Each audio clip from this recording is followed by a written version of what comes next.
Non era un cosiddetto click day, ma gli italiani, temendo, per dirla in parole semplici, che i soldi non bastassero per tutti, si sono comportati come se lo fosse e dalla notte hanno tentato in massa di accedere al sito INPS per chiedere il bonus da 600 euro previsto per gli autonomi. Questo ha fatto sì che c'è un boom di accessi assolutamente insostenibile per qualsiasi tipo di sistema informatico.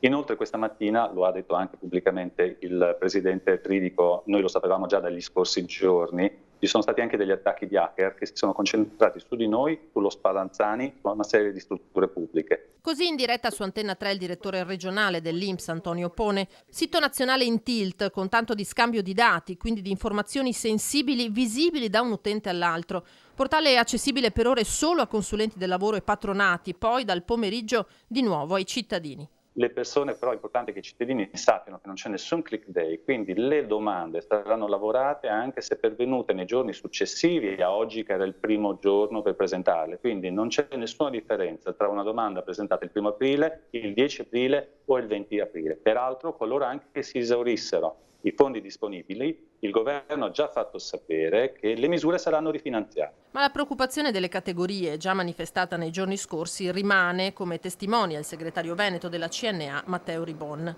Purtroppo l'avevamo detto. Nei giorni scorsi avevamo annunciato che il sito non avrebbe tenuto tutte le centinaia di migliaia di richieste che arrivavano per la domanda dei 600 euro. Avevamo chiesto al ministro e anche all'INPS di ascoltarci rispetto alla possibilità di fare un invio massivo e lavorare in cooperazione applicativa.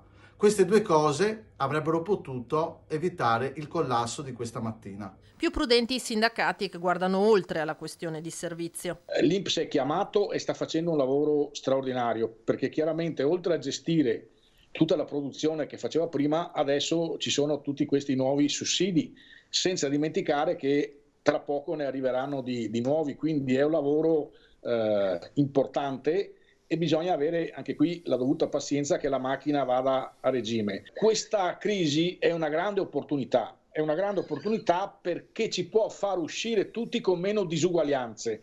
Cioè, se prima avevamo i lavoratori di serie A e di serie B rispetto alle protezioni sociali, adesso abbiamo fatto un passo in avanti verso protezioni sociali più uniformi. Per un sito in difficoltà, un altro che invece è stato potenziato. Proprio in queste ore abbiamo testato CGL Trento Risponde, cioè quello che facciamo con voi lo abbiamo inserito dentro al sito. Abbiamo fatto uno sportello cosiddetto online virtuale,